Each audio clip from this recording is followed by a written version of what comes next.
What's good, YouTube? It's your boy React back with another reaction video for you today. So we got Five Nights Chief Horror Story. Let's get right to it. Let's go. This happened back in 2010. I was working in a hotel in a suburban area. Nice place. When I first started there, I was both a PT front desk clerk and a PT night auditor. For those of you not in hospitality, I closed the day out on the computers on the overnight shift. I had just been promoted to a day job and had a week left. I don't know how at the people front do desk night before I was shift. switching to my Monday Like, through Friday you be real gig, paranoid and when you just there like by any other yourself. night. At about 3 a.m., I received a phone call. The guy sounded my age, mid-20s, and attempted to strike up a conversation with me. I have to give my name when answering the phone, so he gets my name, of course, and starts asking me personal questions. Do you have a boyfriend? Would you want to go out for a drink, etc.? Oh, he getting straight into it. Harmless, but nevertheless, I tell him I'm hanging up as I had a job to do. Respectful. He wouldn't give me a name. Instead, he said, "Why don't you call me John?" I hang up and finish my shift. The next night at about 3:30 a.m., I receive another phone call from John. He started off with asking me out for a drink again, to which I declined and hung up the phone. Bro.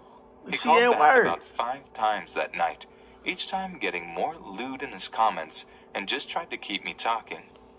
He ended his last call with the phrase, "I see you like singing karaoke. I love doing that. Let's go out together sometime." How the fuck you know that? He found me on Twitter. I had just gone out for a few nights prior with my friends and posted about it. I asked him how he got my full name. That's something weird. Tell me. I hung up again, and he was done for that night. I deleted my Twitter and Foursquare pages. I bet. When my boss came in at 7 a.m., I told him what had been going on. We told my GM, and my security guard put it into his record. I only worked 2 overnights a week, luckily, but when I came back the next week, so did he.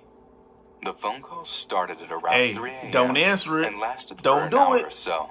Do not. But this time was a little different. You answer the phone. John was angry that I had deleted my accounts, so he couldn't keep an eye on me and make sure I wasn't. But you don't even know that, like, why are you being so hostile? I told him I'm not answering the phone anymore. My security guard will be taking all of my calls going forward. The phone was quiet for about 10 seconds, and then he screamed, "You're going to be with me whether or not you like it. I'm coming for you." Man, you better back up. And hung up the phone. I, of course, called the police. Luckily, I had my security guard there, so I wasn't completely alone. Alright. But it must have been a slow night because it took the cops mere minutes to get there. I called my night shift supervisor, who left at 11 p.m., and he managed to calm me down. One cop was nice enough to stay until my shift was done. Like, one person that's stalking you, that even though I had a you do week your left job of at the same overnights, time. I couldn't and wouldn't do it. Thankfully, they understood, and I moved to daytime hours, as well as sent an email out to everyone telling them that anyone who called for me was sent directly to the GM. Thankfully, everything stopped after that. Thank Minus God. a few phone calls the security guy got for about a week. He told the guy that I had quit because of him, and the calls stopped. Okay, so we good now, right? right? The fall of 1993, when I was 20 years old.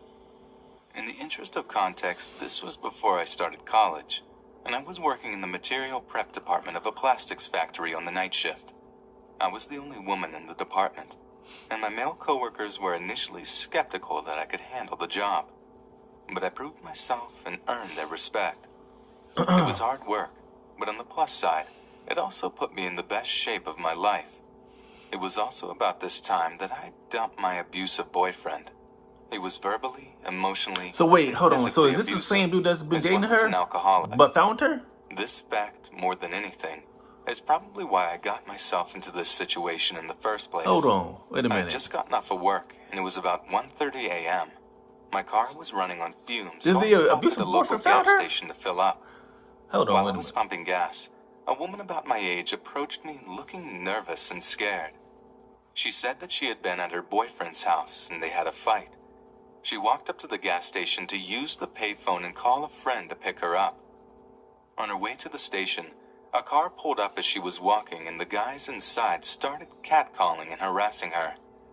With a slight movement of her head, she indicated a car that was parked off to the side by the gas station dumpsters. I saw a large light green car, like a Caddy or a Lincoln, with at least 2 or 3 shadowy figures inside. She said that he found her, and she was too scared to listen, call her friend don't and say wait. nothing. Let's The get in the woman car was and neat, just well dead. dressed, Let's and go. didn't seem high or drunk or anything like that. She just seemed really nervous and freaked out, so I didn't even hesitate. I finished pumping my gas and told her to hop in the car, that I'd take her home. There you go. At that time on a weeknight, there was little traffic, so I booked it right out of the gas station and asked her where she lived. She kept twisting around in the seat to see if the car was behind us, and when I asked her to put her seatbelt on, she ignored me and kept looking for the car. I assumed she was just scared. Damn.